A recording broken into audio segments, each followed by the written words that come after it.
En 1773, les colons américains jetaient du thé dans le port de Boston pour protester contre les taxes imposées par la couronne britannique. 2 siècles et demi plus tard, on ne jette plus du thé à la mer, mais on commence à se demander s'il ne faudrait pas jeter quelques licences office dans la corbeille. Mais alors, la souveraineté numérique est-elle le nouveau Boston Tea Party ? Le cloud américain sont-ils devenus les navires anglais ?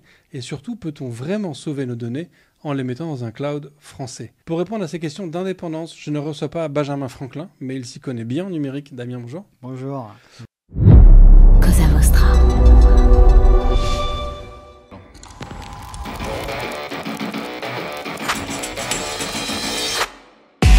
Bonjour, je suis Bruno Soulès, je suis un dev, D-E-V, pour différents, extraordinaires et visionnaires. Bienvenue dans If This Then Dev, le podcast qui veut résoudre le problème avant de passer au dev. Chaque semaine, je recevrai un expert pour décoder un sujet ou une tendance de notre formidable métier d'artisan du numérique. Sans en faire un tuto, nous parlerons d'une techno ou de notre quotidien de dev. Une discussion sans boucle, sans condition, mais compilée, afin d'en comprendre tous les éléments avant de passer au dev. Ce podcast est une production Cosa Vostra, où nous codons comme nous accompagnons nos clients, en étant différents, extraordinaires et visionnaires. Damien, est-ce que tu vas te présenter pour les quelques personnes qui ne te connaîtraient peut-être pas ? Bien sûr, moi je suis Damien Lecamp, je suis actuellement Engineering Manager chez Fruger, un éditeur d'un logiciel qui permet d'évaluer l'empreinte environnementale et sociale des systèmes d'information.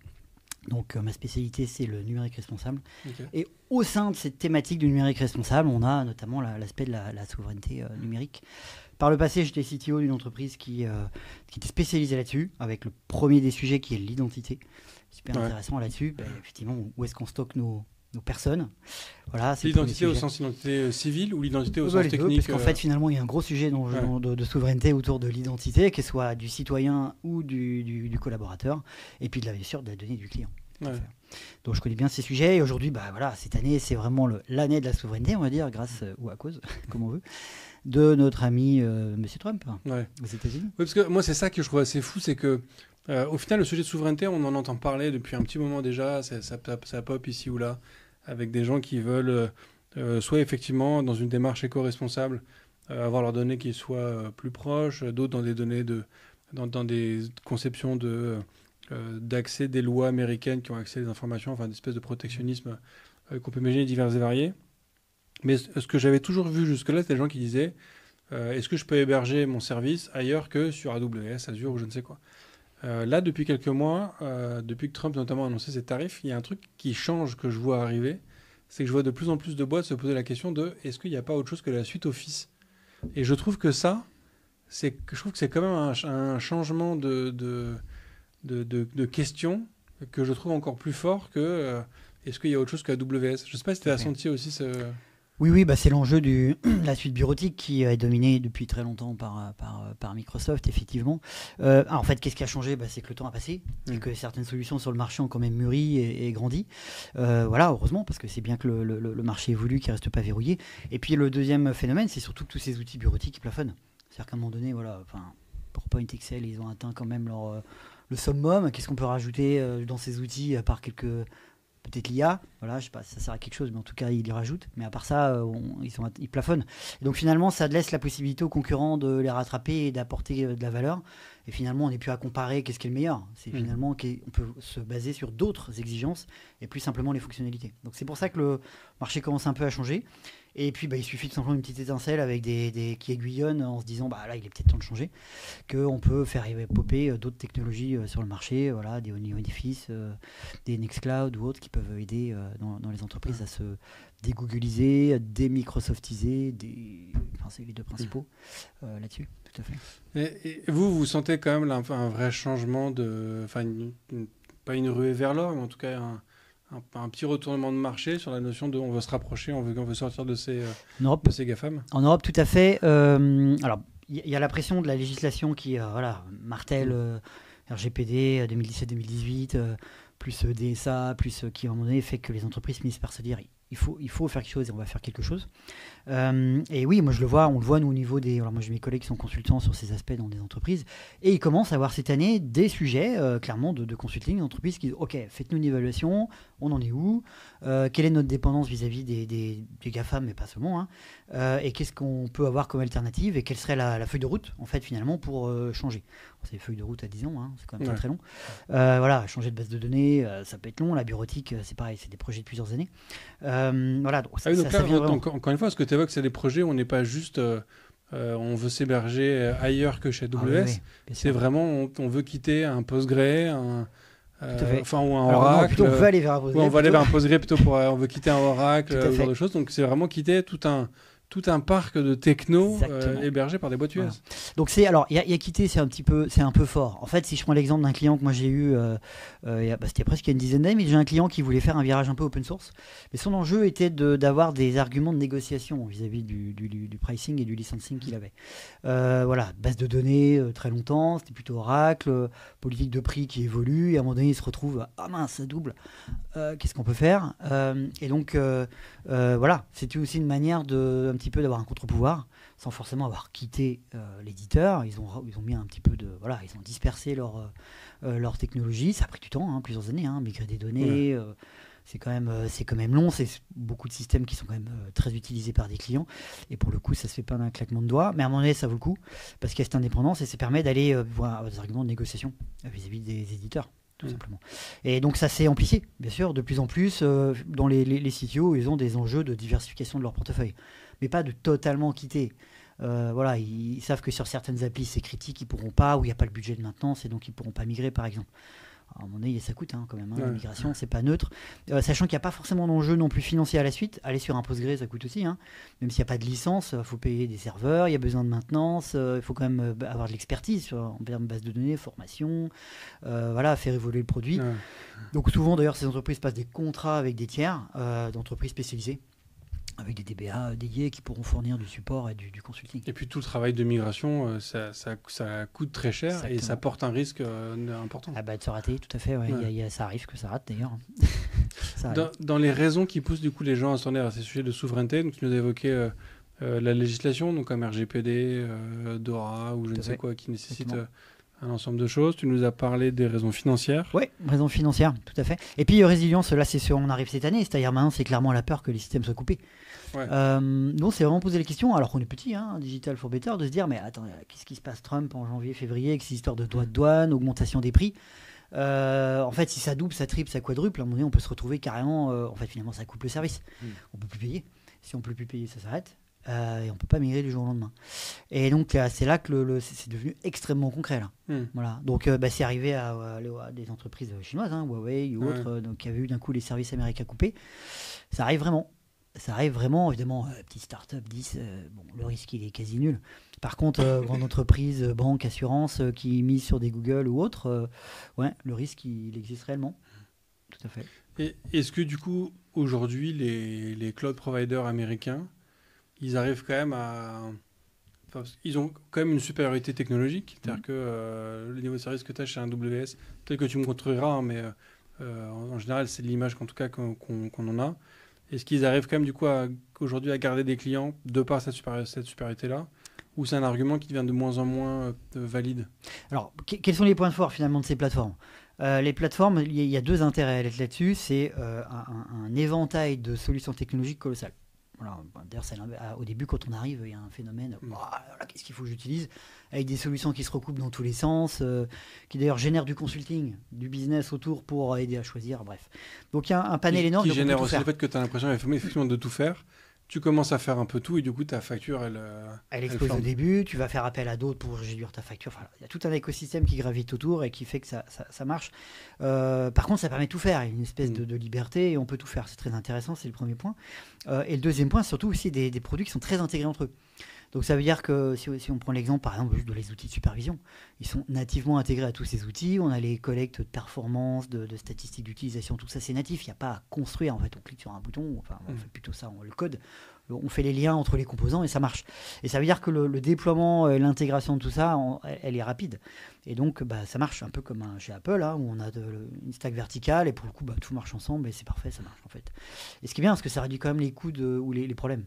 Quand même très intéressant. Donc ça, c'est vraiment les points forts. L'inconvénient, c'est que du coup, on est totalement dépendant de cette intégration. Ouais, et en fait, vouloir en sortir, ça veut dire finalement reproduire ce modèle, trouver cette diversité. Donc il va falloir le faire soi-même. Je prends un bout de l'entreprise A, un bout de B, un bout de C, un petit bout de Datadog, un bout d'OVH, un bout de Scaleweb, ce qu'ils font pas tout. Il faut le faire, c'est quand même intéressant. Et puis mettre de la glue autour de tout ça avec d'autres outils de supervision. Donc ça nécessite une autre expertise, c'est pas supérieur, mais une autre expertise qui est un peu moins répandue sur le marché. Donc c'est pour ça que c'est plus compliqué. Okay. Voilà. Mais je pense que ça reste possible. On voit des entreprises qui font ce choix. Par contre, moi je dirais qu'il faut le faire au bon moment de son développement. Finalement, c'est ça la question. Est-ce qu'il faut le faire quand on est là, tout petit jeune start-up à 3 ou est-ce qu'il faut attendre d'être 100, 150, 200 ? Moi aujourd'hui, le curseur, je le mets vis-à-vis du product market fit. C'est-à-dire qu'en fait, finalement, c'est une question de hiérarchie des priorités. Au début de l'entreprise, l'objectif c'est quand même de trouver son marché, ses clients, d'avoir un produit qui répond aux besoins et puis de faire rentrer de l'argent, voire commencer à intéresser des investisseurs. Est-ce que c'est le moment de se préoccuper de cet aspect de souveraineté ? Éventuellement, si c'est une exigence forte des clients, parce que là on n'a pas trop le choix, si c'est natif, si c'est pas le cas, il vaut mieux attendre finalement que l'entreprise fonctionne. Tant qu'elle n'est pas pérennisée, qu'elle n'a pas atteint un stade de développement, ça viendra plus tard.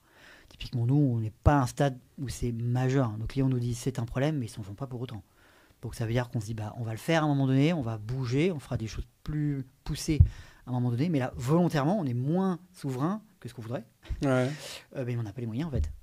On n'a pas les moyens de faire ce que parce que en fait, toi, de ton point de vue, quand tu commences, c'est quand même moins cher de commencer avec les par GAFAM. Par cette intégration.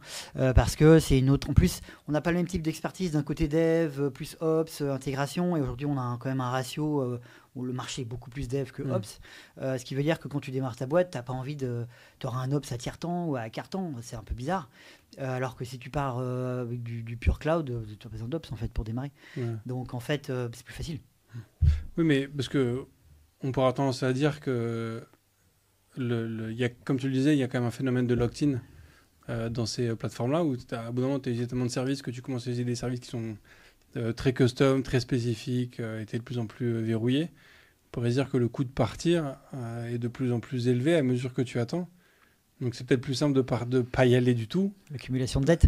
Oui. Alors ça me rappelle une discussion que j'avais avec mon associé dans ma précédente boîte qui était, on avait des salariés qui voulaient, le nom de la boîte c'était Space Elephant, elle n'existe plus aujourd'hui, et une passion pour l'éléphant. Et en fait, les collaborateurs, au bout de quelques mois, ils nous disent ouais, ça serait vachement bien si on sponsorisait une fondation qui aide les éléphants. Et on n'avait pas de clients, on n'avait pas de produits, et on dit mais est-ce que c'est le moment ? Finalement, je reviens à cette hiérarchie des priorités. Ouais, mais c'est super bien pour les valeurs de la boîte, parce que c'est aligné, les éléphants, tout ça. Et on a dit, ok, quand on fera 20 000 euros de MRR, on ira donner 1% aux éléphants. Voilà, on a fixé une limite. Là, c'est la même chose sur le numérique responsable. Il faut fixer, selon votre business, cette limite, à quel moment vous le faites. Dans certains cas, ce que je disais, vous pourrez peut-être dès le début. Mais en fait, il faut accepter qu'il y ait de la dette.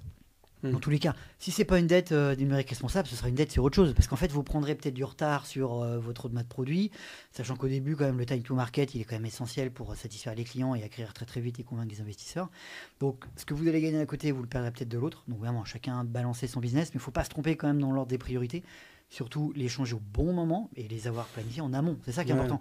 Quand on va, et là ça se fait, de dire nous, numérique responsable, on s'est plutôt dit, quand on aurait atteint notre PMF, notre Product Market Fit, là aujourd'hui on l'a pas, même malgré 4 ans, on itère, on change, on date les produits, on en abandonne, on n'a toujours pas trouvé, et on se dit c'est encore trop tôt. C'est encore trop tôt parce que se préoccuper de ça va nous ralentir, voire même pire, peut-être nous tuer. Ouais. Et donc ça serait bête de perdre cet aspect numérique responsable en étant extrémiste. Voilà, faut être un peu pragmatique, on le fera au bon moment. Ouais. C'est intéressant parce qu'en fait, c'est une approche très pragmatique de la notion de dette technique. C'est qu'en fait, la dette, c'est quelque chose que tu contractes à un moment.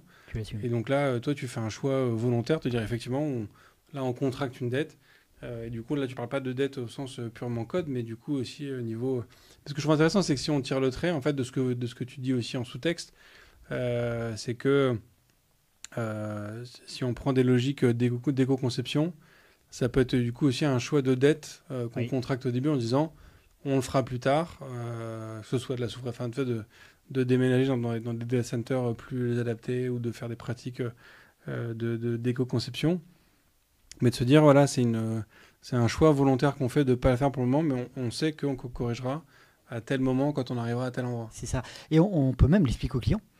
Parce qu'en fait, l'expliquer aux clients, à nos clients, c'est ce qu'on fait parce qu'en fait, nos clients exigent, nous-mêmes étant numérique responsable, on propose des produits qui permettent de les évaluer et nos clients disent, mais on s'attend à ce que vous, donc nous, soyons plus verts que eux. Et on leur dit, c'est pas possible. Déjà, la licence, payez-nous plus, peut-être qu'on pourrait aller plus vite. Et ils nous disent qu'ils n'ont pas de budget. Donc on leur dit, on fait ce qu'on peut. Déjà, on vous fournit un produit et peut-être qu'après, il sera totalement numérique responsable. Mais effectivement, on leur dit, on le partage. On a cette valeur de transparence, nous, chez Digital for Better. Et on leur dit, OK, nous, notre enjeu, c'est quand on arrivera à ce stade de développement, on pourra le faire. Là, aujourd'hui, on ne peut pas. On n'a pas les moyens. On se concentre sur d'autres sujets.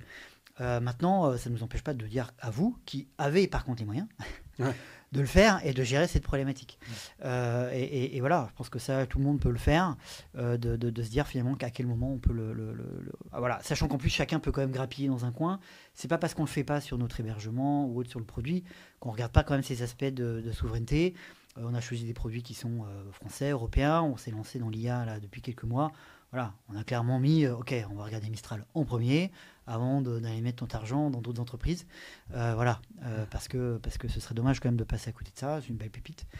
Commençons déjà par eux. Si ça ne marche pas, pourquoi pas, on s'ouvrira à d'autres fournisseurs. Mais déjà, commençons par le Cocorico, quoi. Après, ce qui est intéressant avec l'IA, c'est que si l'usage que tu en fais ne fonctionne pas, c'est pas forcément parce que tu t'es trompé de modèle. C'est peut-être juste qu'en fait, l'IA n'est pas capable de faire ce qu'on pensait qu'elle était capable de faire. Tout à fait aussi.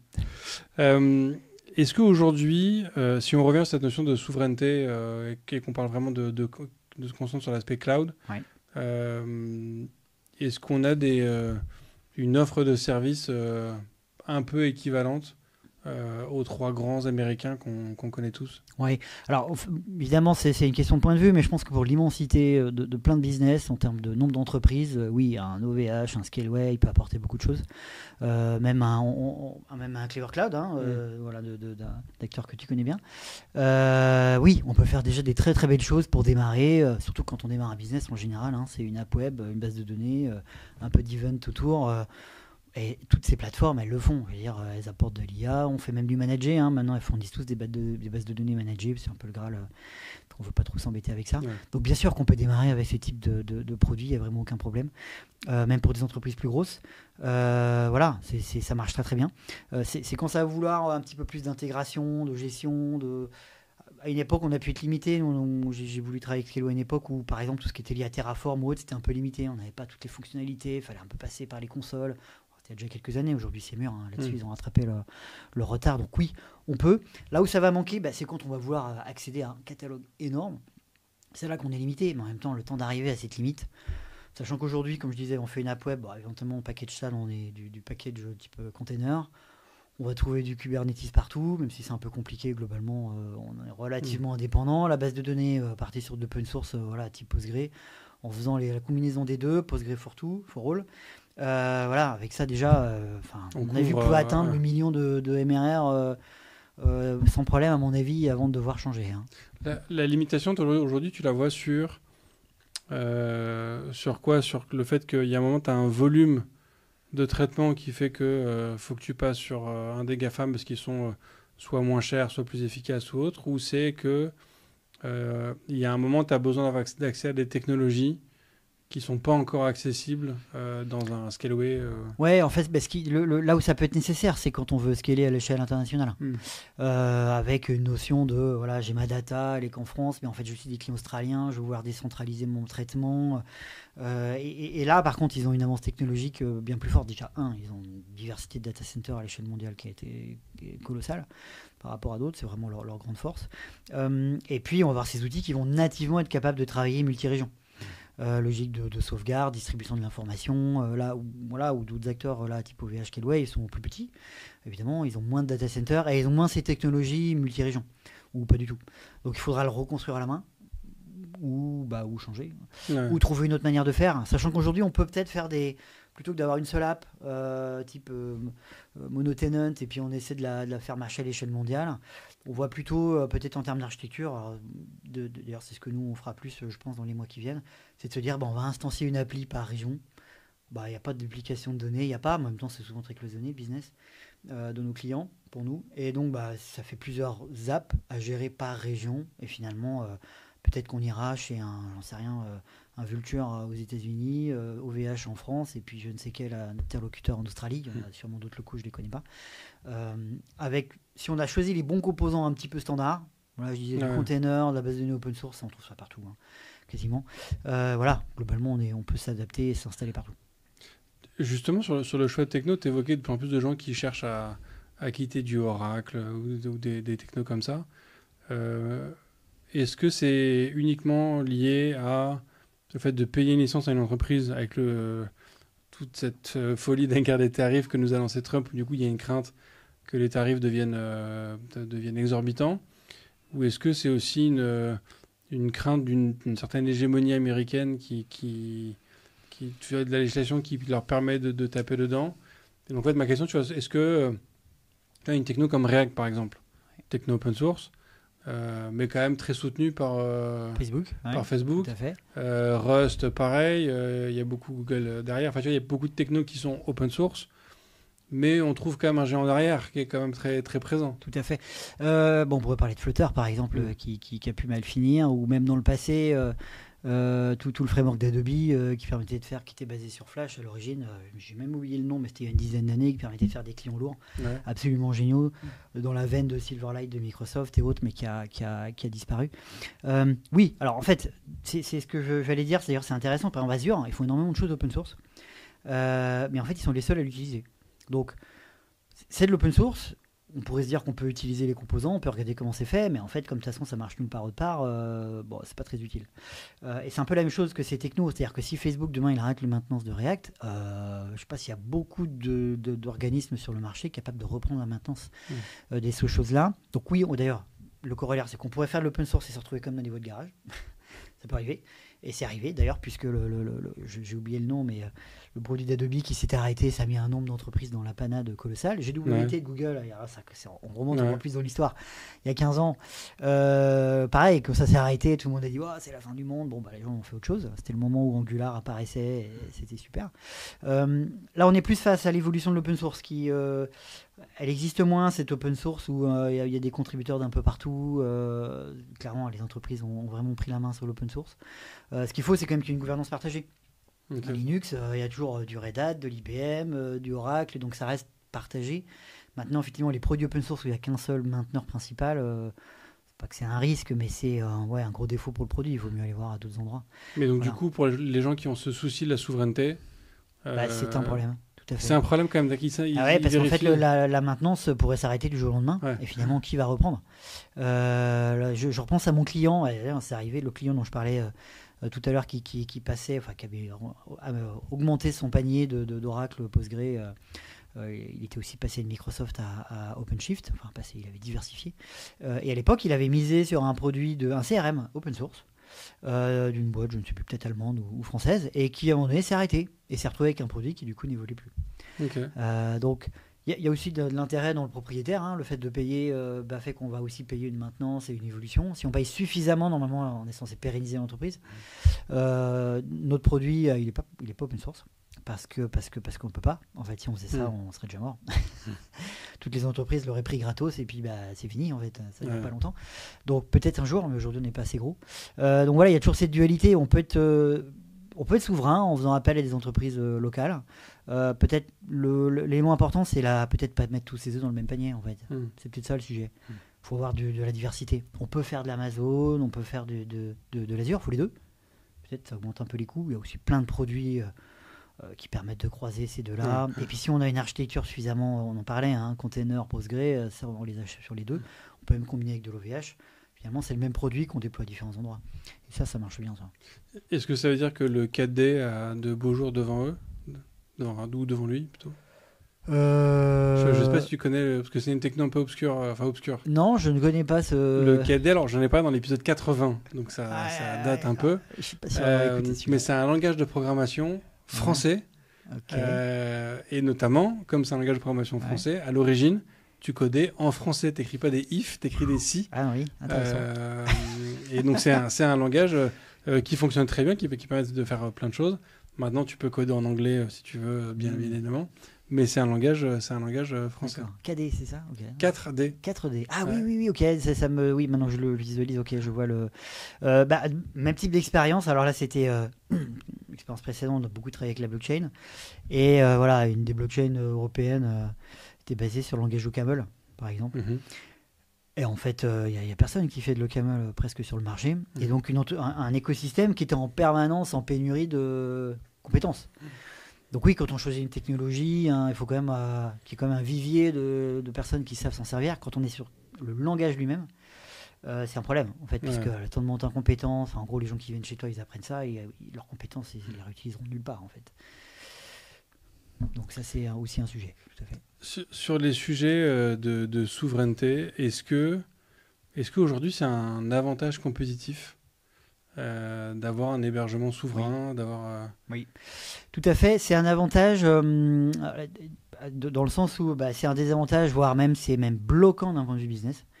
Je vais prendre l'exemple de nous, où on a espéré avoir la direction générale des impôts comme client, et qui après, certes, nous avoir dit mais votre produit il est super, il est génial, compte tenu de votre hébergement non souverain, de la localisation Azure, ne pouvait pas contractualiser avec nous. Oui, mais en dehors effectivement de vouloir faire affaire avec des institutions européennes qui aujourd'hui effectivement quasiment toutes imposent pour des raisons assez évidentes de souveraineté. Exactement. Mais c'est pas c'est pas le seul marché possible. Et tout à fait. Et là, si on regarde maintenant dans le privé, là aujourd'hui, nous on s'étend à l'Amérique du Nord. Et en fait, c'est intéressant parce que nous, on est hébergement France, on revendique ça, c'est un hébergement extrêmement décarboné. Donc dans l'écosystème numérique responsable, c'est vraiment très bon. Et quand on a parlé avec les Canadiens, et notamment les Québécois, ils ont dit ok, chez nous c'est aussi bien. Déjà, c'est vrai, c'est très décarboné grâce à l'hydroélectricité. Et ils nous ont dit ok, mais nous chez nous, notre sécu, elle nous dit que la France c'est plutôt pas sûr. Parce que instabilité politique, parce que règlement qui change régulièrement, gouvernement pas stable, et donc c'est vu comme orange voire rouge dans leur niveau d'évaluation. Okay. Et donc pour contractualiser avec vous, il nous faut un hébergement souverain. Donc on n'a pas pu contractualiser avec eux. Donc là on parle de banques, d'assurance aussi, d'entreprises, qui nous ont dit mais votre produit il est super, donc revenez nous voir quand vous pouvez nous héberger chez eux. Donc ça veut dire que la capacité à s'internationaliser va être de plus en plus difficile parce qu'en fait, c'est-à-dire que tu seras obligé de répliquer ton système dans tous les pays où tu vas aller t'installer. Et le paradoxe, c'est que chez nous, un Azure va être assez mal vu. Pire, tu travailles avec des personnes dans le retail. Là. Dès que tu dis que tu es hébergé chez Amazon, c'est mort. Hein, ils ne peuvent pas travailler avec toi. Là où en Amérique du Nord, la vision de ces entreprises, elle est bien meilleure. Donc ça veut dire peut-être qu'il faut être en France sur un Scale ou un OVH, là où en Amérique du Nord il faudrait être sur un Amazon ou un Azure par exemple, ou un Google. Tout à fait, il faut être multi-hébergeur. Aujourd'hui c'est clair, c'est la multi-cloud. Oui, mais c'est à dire que quand tu vas attaquer maintenant un nouveau marché, tu es obligé quasiment de changer d'hébergeur. Exactement, c'est quand même choisir un peu local.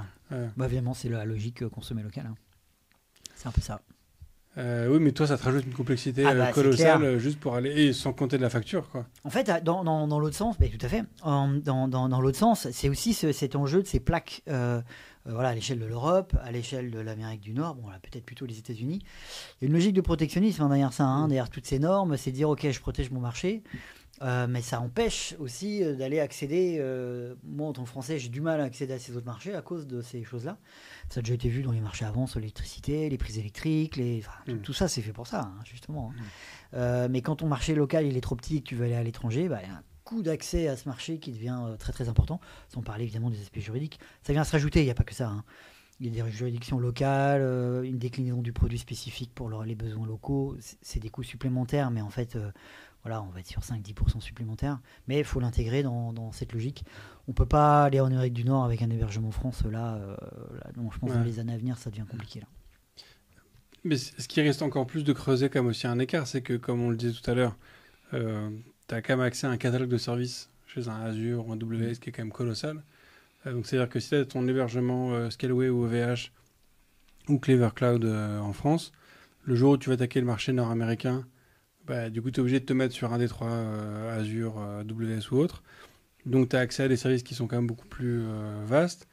Et du coup, tu commences peut-être à développer une offre de service qui est quand même différente pour les Américains que ce que tu fais pour... Tout à fait. Et donc, tu as tes produits qui divergent en plus. En fait, on a 2 modèles par rapport à ça. On va avoir les entreprises qui vont se dire, OK, business local, technologie locale, et qui n'hésitent pas à dupliquer et à se dire, finalement, la techno, elle n'est pas pilotée que d'un seul endroit dans le monde. C'est une logique, on l'a beaucoup vu ce modèle, je pense, en France, de dire, OK, la tech, c'est en France, et puis on va avoir que du sales dans le reste du monde, que des ventes, et tout est piloté. Mais d'autres, on s'est dit, je vais mettre de la techno dans chaque pays, et ils vont évoluer spécifiquement via leur marché. Oui, mais du coup, plus un problème, pour autant, le produit reste le même globalement. C'est-à-dire que dans tous les pays, il y a vraiment des équipes tech parce qu'ils savent qu'il y a des talents partout, et ce serait dommage de s'en priver. C'est ça.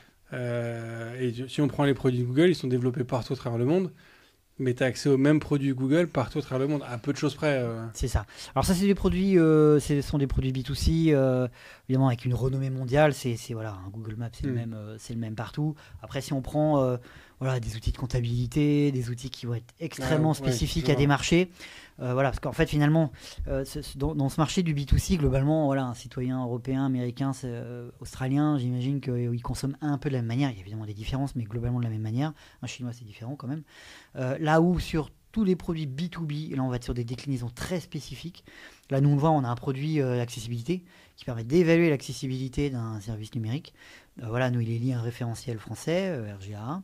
Il y a un référentiel international, mais globalement il est plutôt redécliné dans chaque pays. On essaie d'accéder au marché UK, anglais là. Ils ont un autre référentiel et ils ne ressemblent pas beaucoup.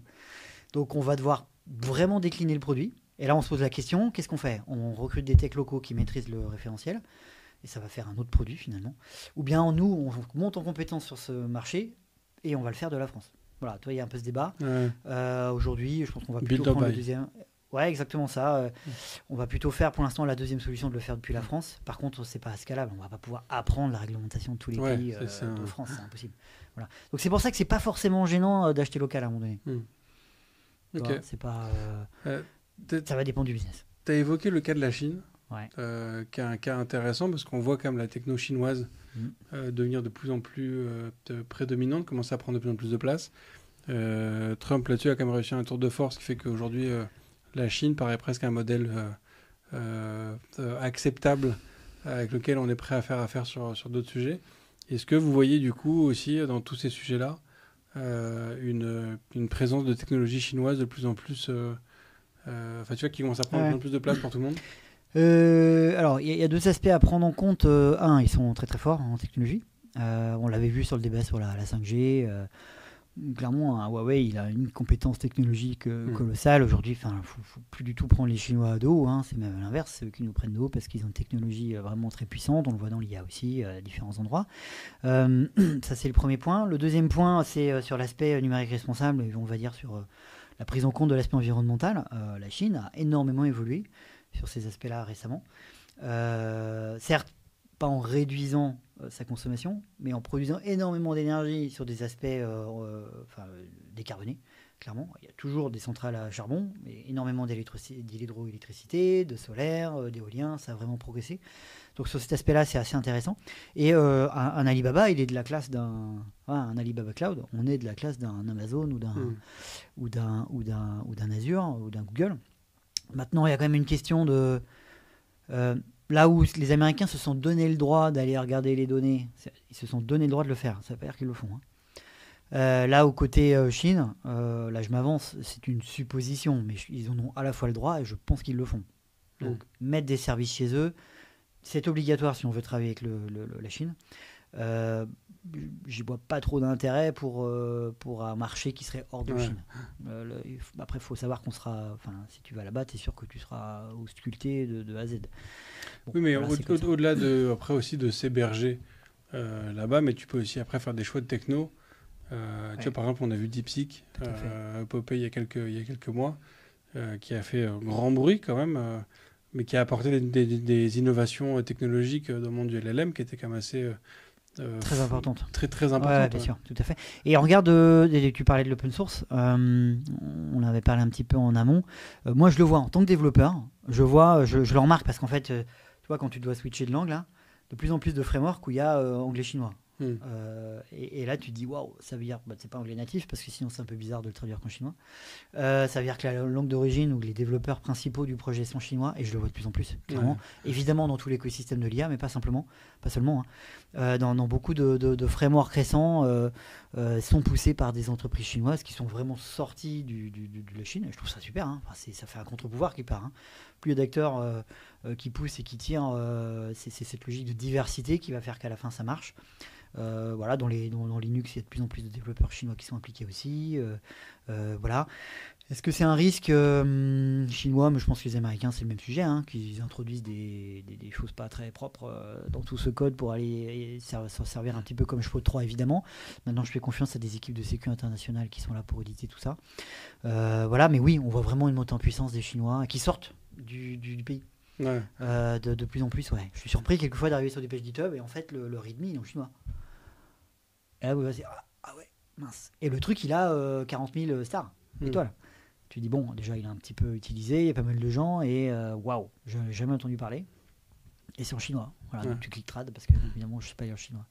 Mais c'est aussi un peu ça, le soft power. C'est-à-dire que peut-être que petit à petit, on va devoir se mettre au chinois, parce qu'en fait, il va y avoir de plus en plus d'influence sur la société au quotidien. De la manière que on s'est mis à l'anglais dans le monde du dev, parce que les technos étaient anglaises, mais en fait... Exactement, tu as tout à fait raison. D'ailleurs, alors c'est marrant, c'est comme moi je suis sorti dans les années 2000 de l'école. À l'époque, moi, mon trip, c'était d'ouvrir une crêperie en Chine. C'est le moment où la Chine commençait vraiment à s'ouvrir, à grandir. Il y avait encore une certaine liberté peut-être à l'époque. Et oui, ils ont atteint cette maturité technologique qui leur permet aujourd'hui de rivaliser et de sortir. Et je trouve ça très très bien. Ah non, mais c'est super, justement, qu'ils apportent ces compétences, ils sont très très forts. L'Inde, je pense qu'on va la voir arriver beaucoup, donc on verra l'anglais. Effectivement, le chinois, on va devoir s'y mettre, je passe la langue, hein, bien sûr. On va devoir s'y mettre indirectement. Voilà, c'est un autre step, ça va être un autre niveau. En termes de langue, il y a un niveau. Je vais peut-être essayer Duolingo avec chinois, histoire de regarder ce que ça donne. Pour terminer, est-ce que tu peux... j'aime bien l'approche de se dire, en fait, quand tu commences ta boîte au début, tu prends un GCP, tu prends un AWS parce que c'est plus facile, tu as accès à plus de choses et autres. Est-ce que tu peux nous guider un peu sur... pour toi, c'est quoi à peu près le moment où il faut commencer à se dire, OK, là maintenant, on va chercher plutôt à passer sur du français ou de l'européen. Et surtout, comment est-ce qu'on fait pour migrer tous les services qu'on a exploités sur un AWS, sur un OVH ou un Clever Cloud? C'est ça. Alors, il faut bien choisir ses batailles, entre guillemets, dès le début de l'entreprise, parce qu'il y a des choses qui peuvent être faites dès le début. Le choix de la suite bureautique, c'est assez compliqué à changer, mais en fait, voilà, vous démarrez une boîte aujourd'hui, les autres produits alternatifs ont un bon niveau de maturité. Si après, voilà, vous êtes adhérent à PowerPoint, c'est comme ça. Maintenant, il y a des alternatives qui marchent très très bien. Il y a la compatibilité. Et puis, de toute façon, votre outil de vente, si c'est un petit business, c'est votre site web. Pas forcément les PowerPoint. Donc, partez sur une outil de bureautique. Vous pourrez toujours basculer sur Microsoft si vous voulez. Ça, c'est le premier point. Tu penses que OpenOffice est au niveau d'un... Je pense pas forcément à un LibreOffice ou un OpenOffice. On va plutôt sur des suites bureautiques type web, OniOffice qui est totalement web, ou des plugins qui d'ailleurs se branchent très très bien avec Nextcloud. Ça fonctionne super. Moi-même, je le pratique en tant que dans plusieurs assos.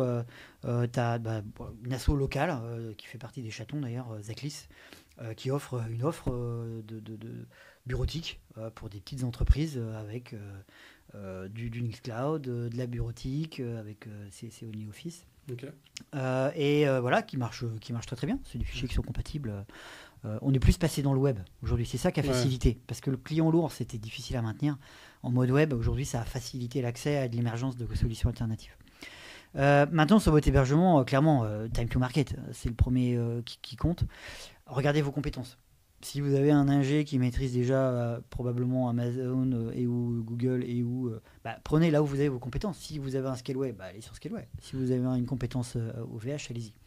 En fait, c'est ça qu'il va falloir regarder, c'est quelles sont vos compétences plutôt que de devoir faire une compétence externe qui va vous coûter. Déjà, allez là où il n'y a pas de, comment dire, n'ayez pas ne soyez pas bridés ou ne vous donnez pas de complexe d'infériorité de partir chez un OVH. Ça marche très très bien. Certes, ils ont un data center qui a cramé, mais c'était pour des business justement plutôt moins bien gérés. Asso, etc. Bon. Aujourd'hui, ils ont renforcé leur sécu et tout le monde apprend de ses erreurs, évidemment. Donc vous pouvez partir là-dessus. Maintenant, mais donc on peut pas espérer passer d'un AWS ou GCP à un OVH ou Scaleway sans avoir forcément de compétences sur du sujet. Carrément. En fait, le départ, alors là, c'est dans l'autre sens. C'est plus facile d'accéder à un Scaleway ou un OVH parce que l'offre est plus réduite que d'aller sur un Amazon ou un Google où il y a de fortes chances de se tromper de solution au début et de se rendre compte après coup, soit le pricing est exorbitant par rapport au business, ou l'inverse, d'avoir quelque chose qui ne scale pas ou qui ne s'adapte pas au business. Parce que c'est ça le sujet, c'est les deux. Il faut quand même un produit qui s'adapte à votre business. Sinon, on a un peu raté les choses quand même. On se rappelle quand même que le produit, il est là pour répondre à un enjeu client. Donc, c'est pas l'inverse. On ne fait pas les choses qui nous plaisent, on fait les choses qui répondent à un enjeu. Donc, on n'oublie pas ça. Donc, il faut quand même faire quelque chose qui marche, qui s'adapte. Maintenant, si votre marché va grandir très lentement, on n'a pas besoin d'international, partez sur des choses qui sont simples. On le sait bien, KISS, Keep It Simple Stupid. Super. On a des solutions en Europe. En Allemagne, on allait très bien. En Espagne, en Italie, en Angleterre. Il n'y a pas besoin d'aller chercher des trucs plus grands. D'un point de vue contractuel, c'est plus compliqué aussi. Voilà. Maintenant, si vous visez plus grand, pourquoi pas des grands du cloud, en choisissant des technologies qui vous rendront plus indépendantes. Voilà. Donc, on va plutôt sur de la conteneurisation et puis des bases de données type open source, vous les trouvez partout. Ce qui va faciliter la migration. Maintenant, avec le temps, résister un peu aux outils propriétaires. Maintenant, vous pouvez dès le début contractualiser avec un Datadog ou autre pour pouvoir ingérer vos logs, par exemple. On peut le faire dès le début. C'est pas parce qu'on est chez Azure qu'on doit forcément utiliser leur solution. On peut déjà aller chez du tiers pour faire ce genre de choses. Ça, c'est la première étape. Et définissez surtout, finalement, vis-à-vis de votre développement, quel est votre niveau de souveraineté que vous souhaitez avoir ou dont vous allez avoir besoin vis-à-vis des exigences de vos clients. Ça va venir progressivement. Là-dessus, il faut sonder vos clients. Quelle est leur appétence par rapport à ça? Vous allez les sentir, ça se voit dès les rendez-vous commerciaux.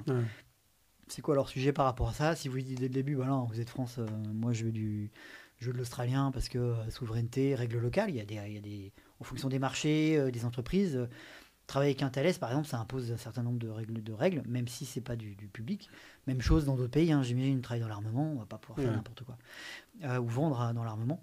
Et donc, en fonction de votre business, et dites-vous, bien, et je pense, moi, c'est quasiment systématique, ne surinvestissez pas tant que vous n'avez pas atteint votre product market fit. Je l'ai dit plusieurs fois.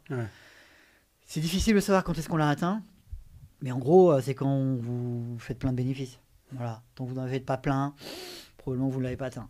C'est un peu ça quand même le signe. Ouais, voilà. c'est un tant que vous êtes en perte et que vous faites que brûler votre cash des investisseurs, vous ne l'avez pas atteint.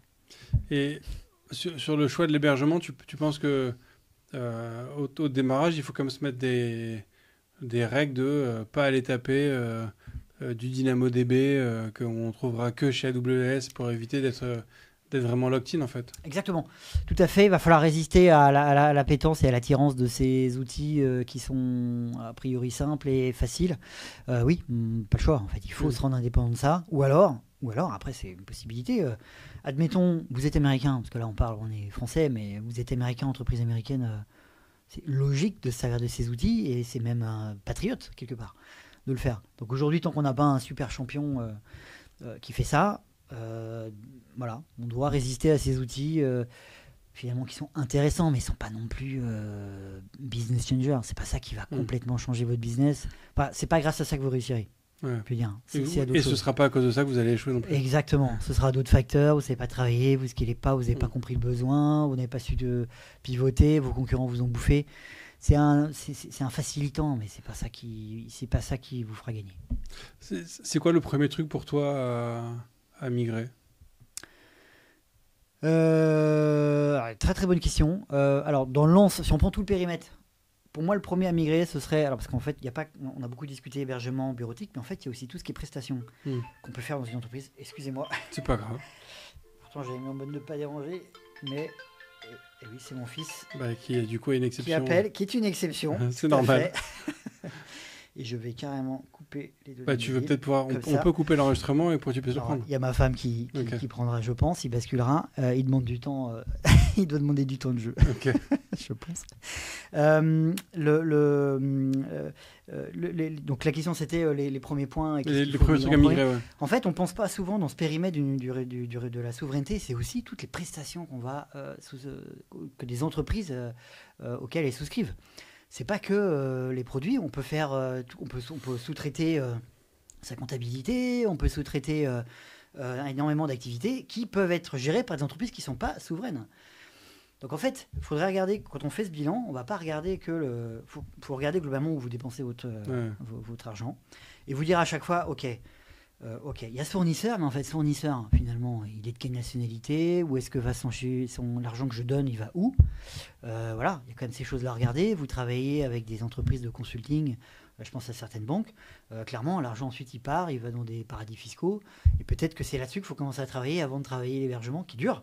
Alors que changer de fournisseur de consulting, c'est plus facile, ça. Oui, ça reste difficile, mais c'est plus facile que de migrer tout ton SI ou tout ton service. Oui, parce qu'en fait, il n'y a pas d'adhérence aussi forte que... puisqu'en généralement, c'est réévalué tous les 2-3 ans. Puis en plus, les achats, ils ont l'habitude de changer ça. Et on n'a pas, comme on aura dans un système d'information, l'aspect données qui est là, un peu la dette finalement. Elle va être beaucoup plus légère là-dessus. Et donc, paradoxalement, c'est un domaine qu'on ne regarde pas trop, mais moi, je vous conseille de regarder aussi vos dépenses de prestations et vous dire, est-ce qu'elles sont souveraines, d'abord? Une fois que vous avez regardé ça, je pense la bureautique, qui est vraiment un point important et qui peut se faire. Et troisième point, votre produit. Sachant qu'en fait, il y a tout simplement une migration qui est assez facile pour beaucoup d'entreprises. Quand vous n'avez pas atteint votre product market fit, ça veut dire que globalement, votre produit va énormément évoluer. Et profitez quand vous abandonnez un produit, quand vous en créez un nouveau, c'est l'occasion de le mettre à un autre endroit. Ouais. Donc vous ne migrez pas. Finalement, c'est une évolution naturelle de votre produit qui se déplace du produit que vous vendez. Et puis il y a certains produits qui mourront de leur belle mort quand il n'y aura plus de clients. Et vous n'avez rien eu à migrer. Ça, il faut l'avoir en tête. Si vous avez une architecture suffisamment flexible, parce qu'il y a cet aspect compétence quand même qui est important, il faut développer un peu de la même manière. Mais ça peut être une migration facile. Alors après, ça prend des années, évidemment. Mais finalement, ça c'est facile à faire. Vous créez un nouveau produit, vous le mettez au bon endroit, un endroit cible, et puis vous faites abandonner ou vous le laissez mourir quand il était là où vous ne vouliez plus, par exemple. Ok. Ça, c'est possible. Canon. Merci beaucoup, Damien, pour tous ces éléments. J'aurais 2 dernières questions pour toi, qui sont les questions rituelles de ce podcast. Tout à fait. La première, c'est est-ce qu'il y a un contenu que tu souhaiterais partager avec l'ensemble des auditeuristes? Tout à fait. Je suis beaucoup passé, moi, sur l'audio depuis quelques années. J'aime bien, je cuisine, je prends ma douche, j'écoute ça. Je proposerai deux podcasts qui sont très inspirants et qui ont su évoluer. Un plutôt produit. Moi, je recommanderais l'écoute de Clitwood. Qui est vraiment super intéressant, justement, dans lequel vous allez pouvoir entendre des retours d'expérience plutôt métier, justement, avec des entreprises qui certaines n'ont pas atteint leur product market fit, d'autres l'ont dépassé, comment elles ont atteint, comment elles sont allées à l'étranger. On va être plus métier là, c'est plus orienté PO, mais je pense que même des devs, c'est important pour vous de comprendre ces aspects-là, parce qu'en fait votre métier n'existe que parce que il y a des clients, et donc les clients ils achètent des choses, et c'est à vous de les produire, mais il faut les écouter, donc ça peut vous ouvrir à finalement c'est quoi un client. Premier point. Et le deuxième point, c'est le podcast de Double Slash, que je trouve très très intéressant, et j'aime bien en plus leur virage où ils ont un peu ouvert à l'IA, ces genres d'outils depuis quelques mois. Ils sont super sympas tous les deux, et j'ai beaucoup de plaisir à les écouter, donc je vous invite vraiment à les écouter. Je trouve ça, c'est le partage de leur veille finalement. Ouais, tout à fait. Ils partagent leur veille, ils font ça très bien, ils ont une bonne relation entre les deux, il y a une bonne dynamique, c'est hyper agréable. J'adore les écouter, c'est super sympa. Aussi.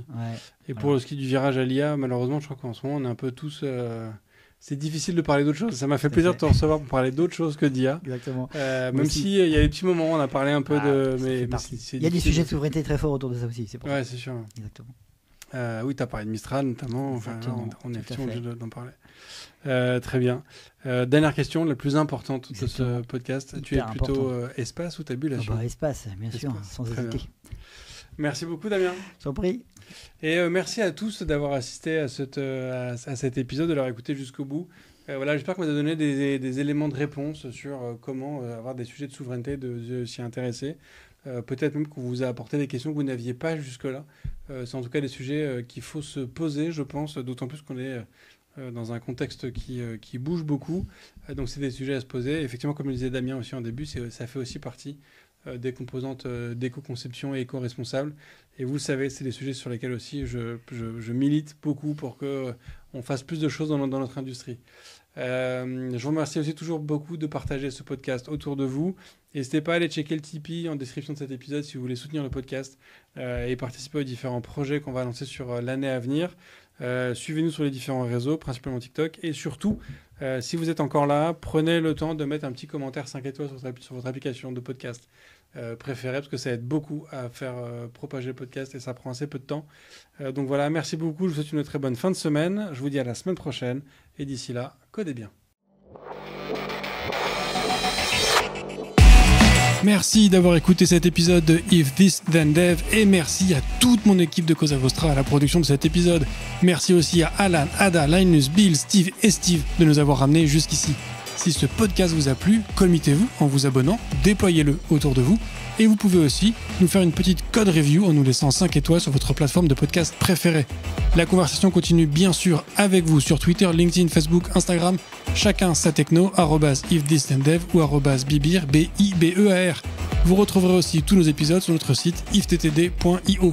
Et enfin, si vous avez besoin d'une agence pour vous accompagner ou si vous souhaitez rejoindre une équipe tech passionnée et passionnante, écrivez-moi sur bruno@cosavostra.com.